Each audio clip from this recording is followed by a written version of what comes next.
That's a good idea because let's start my first question. Why do you think people are starting to favor spirituality over traditional religion? Like you talk to people that say, I'm not religious, I'm spiritual. Why do you think people are favoring that more than religion? Let me get to you, OG, because I know how you is. You're a big Jesus Let me start fanatic. with that. Yeah, I got to have you start that one. What's the question one more time? Why do you think people are starting to favor spirituality over traditional religion? Like people ain't saying they Christian or Islam no Because more. people realize now that religion is a business. And if you're driving around in a Bentley, flying around in private jets, you got parishioners struggling out there. You need your ass kicked. That's just real talk.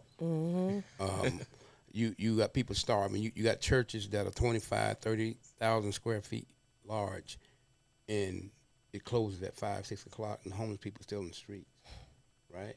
That's not what Jesus had. Matthew chapter 25 talks about what Jesus told you what to do.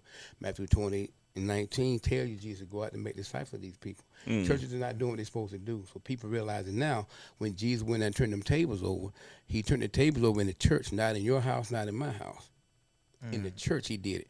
In other words, they were out there, the Pharisees and Sadducees and the religious scholars out there selling blessings. How can you tell me if I give, okay, here's an example. Today's church says the $100 line, $500 line, $1,000 line. Back in the day, they were doing the same thing.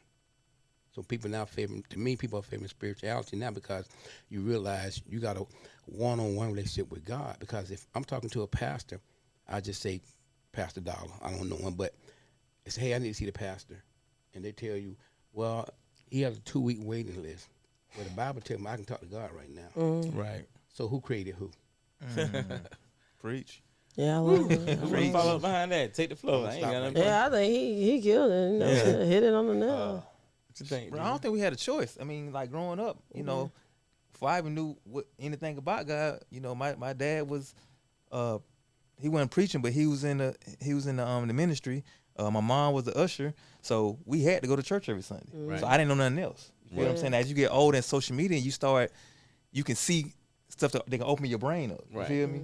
And you can start picking and choosing what you believe in or what you think is right. Right. Because a lot of times people go too far with it, where they just put God, but you sinning every day over here. Like, you can forgive some, but bro, like lighten up. You gotta give me something to follow. Right. You feel me? So I I think it just, as the times change, people with social media, you get to see different stuff, and then you get to have your own thought.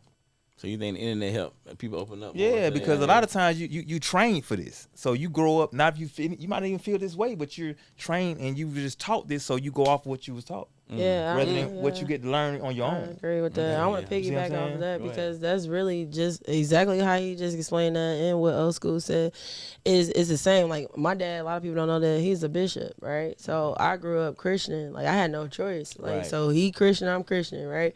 If somebody was Baptist, they're gonna grow up Baptist. If their parents was a Baptist, if they was Muslim, they're gonna grow up Muslim. Right. So you don't really have a choice. Like you know what I'm saying? So what the choice is as you grow older and you learn it, you got to seek God for yourself. Absolutely. And you have to do that research. You got to do that knowledge. You got to have your own relationship with God. Right. And that's why I feel like people now are saying they more spiritual than religious because you got a lot of false prophets out here, like old school was saying. But like I think Juicy did a skit on Bro, it. that was hilarious. It was very funny. Very but I loved it because it's true. Like telling the you truth, know, people like get you see mad. that, you know, like these pastors go out there and it's people starving, they homeless, they sitting there with they going to Papa Do's, they sitting there spending the whole bag, and then they asking them at the end of Juicy skit, they tomorrow, can I get $100? He like, no. You go to my car. Then he drive off. But that's really what's going on. That's true. Like that happens. I do feel like people need to seek God, like really seek God on their own. You know, no titles. Like you gotta literally seek God. I'm not talking about get on your knees, pray to God, and ask Him to lead you and guide you on your own. Not your parents, not your brother, not your sister, not nobody. You seek God for your own. And then that's why I feel like people are saying they more spiritual than religious, because you can get caught in religion all day. You can have wars over religion, you know, things like that. However, I just feel like everybody should just literally see God on their own. And then, I mean, you know, from there, it's just, once you see God, He gonna answer. Right. Yeah, so. Facts. Yeah, I think I have to pick back. Y'all all right, really. Y'all answer the question. I just think people like, they had faith in the church and they realized that the church people ain't no better than them. No, they not. Right. They started to see that. Okay, day. you know, if you say you follow Jesus or you say you follow this, then why your life ain't showing that, and why you ain't acting like that? You know what I mean? Yeah. I think that's the reason why a lot of people turned away from traditional religions, because the name ain't matching the work. It definitely is not. And also because think about it, it's 168 hours in a week, right? Mm-hmm. Doctors tell you sleep 8 hours a day. That's 56 hours a week of sleep you need.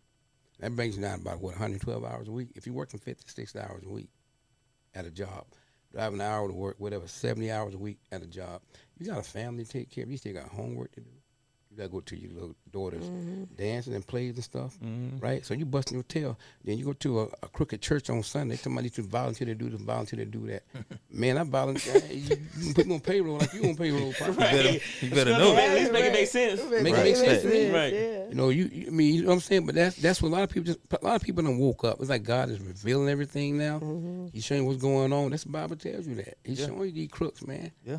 You live long enough, you know what I'm saying? You're going to call on somebody. You Muhammad, you're going to call on somebody. Amen. Keep living. Right.